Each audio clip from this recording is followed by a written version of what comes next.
December 10 ವಿಶ್ವ ಮಾನವ ಹಕ್ಕುಗಳ ದಿನ.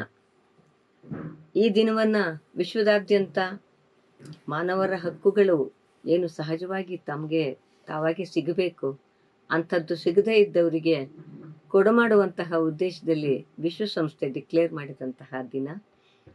ಸೊ ಮಾನವ ಹಕ್ಕುಗಳು ಎಲ್ರಿಗೂ ಕೂಡ ಸಿಗುವಂತಾಗಲಿ ಅಂತನ್ನುವ ಆಶಯದೊಂದಿಗೆ ನಾನು KS ವಿಮಲಾ, ಇದು ಜನಶಕ್ತಿ ಮೀಡಿಯಾ.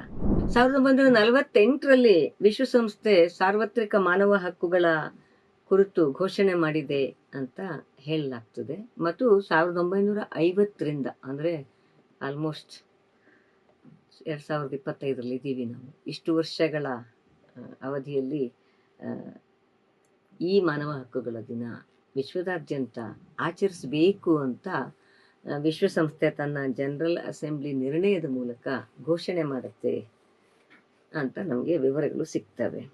ಪ್ರತಿ ವರ್ಷ ವಿಶ್ವಸಂಸ್ಥೆ ಈ ದಿನದ ಆಚರಣೆಗೆ ಒಂದು ಘೋಷವಾಕ್ಯವನ್ನು ಕೊಡುತ್ತೆ. ಈ ಸಾರಿಯ ಘೋಷವಾಕ್ಯ ಅವರ್ ಎವ್ರಿಡೇ ಎಸೆನ್ಷಿಯಲ್ಸ್, ನಮ್ಮ ಪ್ರತಿನಿತ್ಯದ ಅಗತ್ಯಗಳು. ಅಂದರೆ ಎಂಥ ಸ್ಥಿತಿ ಬಂದಿದೆ ಅಂತಂದರೆ, ಆ ಪ್ರತಿನಿತ್ಯದ ಅಗತ್ಯಗಳು ಅಂದರೆ ಶುದ್ಧವಾದ ಗಾಳಿ, ಹೊಟ್ಟೆ ತುಂಬ ಊಟ, ಘನತೆಯ ಬದುಕು, ಅಂದರೆ ನೆಮ್ಮದಿಯ ಬದುಕು ಅಂತ ನಾವೇನು ಕರಿತೀವೋ ಅದಕ್ಕೆ ಅಗತ್ಯವಾದ ಪ್ರತಿಯೊಂದು ವಸ್ತುಗಳು ಕೂಡ ಪ್ರತಿಯೊಬ್ಬ ಮಾನವರಿಗೂ ಸಿಗಬೇಕು ಅಂತನ್ನೋದೇ ಈ ಮಾನವ ಹಕ್ಕುಗಳ ದಿನದ ಆಶಯ. ಆದರೆ ಅಂಥದ್ದು ಲಭ್ಯ ಇಲ್ಲದೆ ಇರುವವರ ಸಂಖ್ಯೆ ದಿನೇ ದಿನೇ ಹೆಚ್ಚಾಗ್ತಾ ಇದೆ ಅಂತನ್ನುವ ಕಾರಣಕ್ಕಾಗಿಯೇ ಈ ಬಾರಿ ವಿಶ್ವಸಂಸ್ಥೆ ಮತ್ತೊಂದು ಘೋಷಣೆಯನ್ನು ಕೊಟ್ಟಿದೆ. ಇದು ತಂತ್ರಜ್ಞಾನದ ಯುಗ. ಎಲ್ಲರೂ ಕೂಡ ಸೋಷಿಯಲ್ ಮೀಡಿಯಾದಲ್ಲಿ ಕ್ಯಾಂಪೇನ್ಗಳನ್ನು ಮಾಡ್ತಾರೆ. ಫಾಸ್ಟ್ ರೀಚಿಂಗ್ ಅದು ಅಂತನ್ನುವಂತಹ ಸಂದರ್ಭದಲ್ಲಿ ಅದನ್ನು ಹ್ಯಾಶ್ಟ್ಯಾಗಲ್ಲಿ ನಮ್ಮ ದಿನದ ಹಕ್ಕುಗಳು, ಅವರ್ ಎವ್ರಿಡೇ ರೈಟ್ಸ್ ಅಂತನ್ನುವ ಕಾಲನ್ನು ಕೂಡ ಕೊಟ್ಟಿದೆ ಅಂತ ಅನ್ನೋಂತಹ ಒಂದು.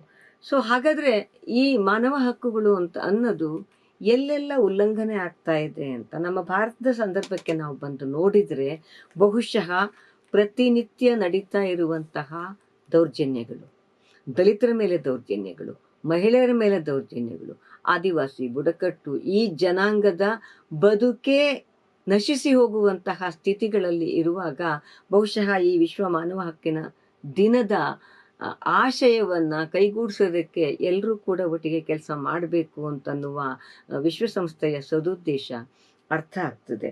ಸೊ ಇವತ್ತಿನ ಸಂದರ್ಭದಲ್ಲಿ ವಿಶ್ವಸಂಸ್ಥೆ ಹೇಳುತ್ತೆ, ಇಂತಹ ಎವ್ರಿಡೇ ಎಸೆನ್ಷಿಯಲ್ಸು ವಿಶ್ವದ ಪ್ರತಿಯೊಬ್ಬ ವ್ಯಕ್ತಿಗೂ ತಲುಪಬೇಕು ಅಂತನ್ನುವ ಕಾರಣಕ್ಕಾಗಿ ಇಡೀ ವಿಶ್ವದ ಜನ ಒಂದಾಗಬೇಕು, ಪರಸ್ಪರ ಶೇರಿಂಗು ಕೇರಿಂಗು ಇರಬೇಕು ಅಂತ.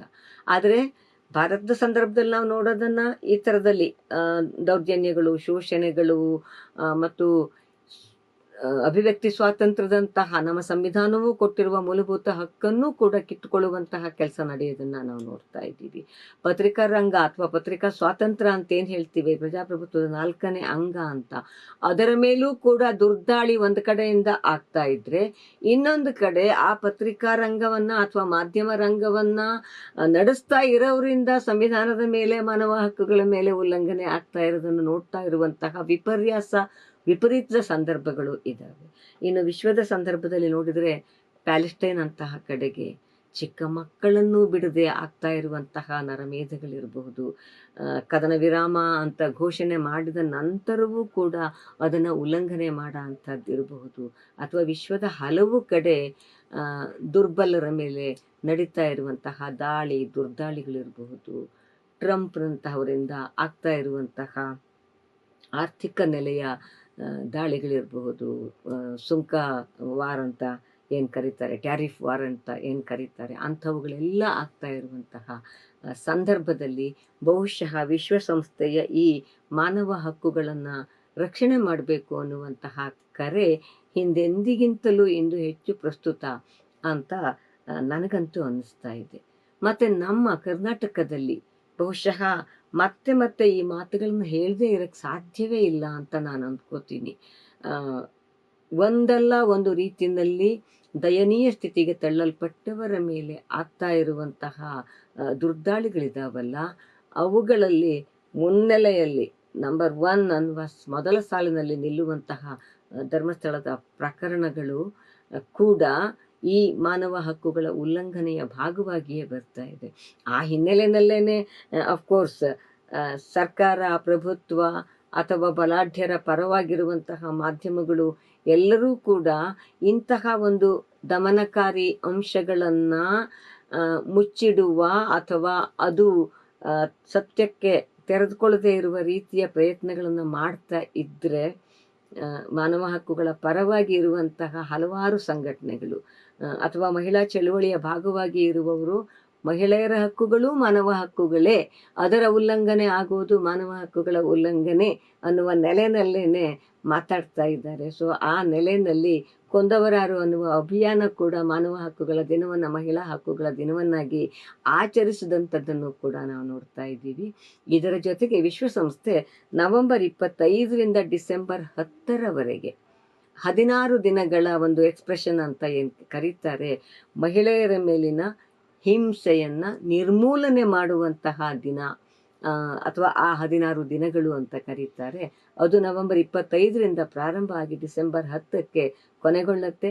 ಆ ಹಿನ್ನೆಲೆಯಲ್ಲೂ ಕೂಡ ವಿಶ್ವದಾದ್ಯಂತ ಮಹಿಳೆಯರ ಮೇಲೆ ನಡೆಯುವಂತಹ ದೌರ್ಜನ್ಯಗಳನ್ನು ನಿಲ್ಲಿಸಬೇಕು, ನಿರ್ಮೂಲನೆಯತ್ತ ಪ್ರತಿ ದೇಶವೂ ಹೆಜ್ಜೆ ಹಾಕಬೇಕು ಅನ್ನುವಂತಹ ಆ 16 ದಿನಗಳ ಎಕ್ಸ್ಪ್ರೆಷನ್ನಿಗೂ ಕೂಡ ಡಿಸೆಂಬರ್ 10 ಒಂದು ಸ್ಪಷ್ಟವಾದಂತಹ ಘೋಷಣೆಯನ್ನು ಕೊಡುವಂತಹ ದಿನ ಆಗಿದೆ.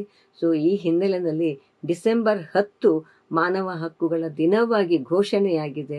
ಆದರೆ ಪ್ರತಿದಿನವೂ ಮನುಷ್ಯರ ಘನತೆಯ ಬದುಕಿನ ಹಕ್ಕನ್ನು ಕಾಪಾಡುವುದು ಎಲ್ಲರ ಕರ್ತವ್ಯ, ಸರ್ಕಾರದ ಕರ್ತವ್ಯ, ಅಧಿಕಾರದ ಕರ್ತವ್ಯ ಅಂತ ಅನ್ನೋದನ್ನು ಅರ್ಥ ಮಾಡ್ಕೊಳ್ಳೋದಕ್ಕೆ ಸಾಧ್ಯ ಆಗಬೇಕು. ಹಾಗಾಗಿ ಮಾನವ ಹಕ್ಕುಗಳು ಚಿರಸ್ಥಾಯಿಯಾಗಿ ಇರಲಿ ಅಂತ ಹೇಳುವ ಆಶಯ ಜನಶಕ್ತಿ ಮೀಡಿಯಾದ್ದು. ನಮ್ಮ ಆಶಯದ ಜೊತೆಗೆ ನೀವು ಕೂಡ ಕೈ ಜೋಡಿಸಿ.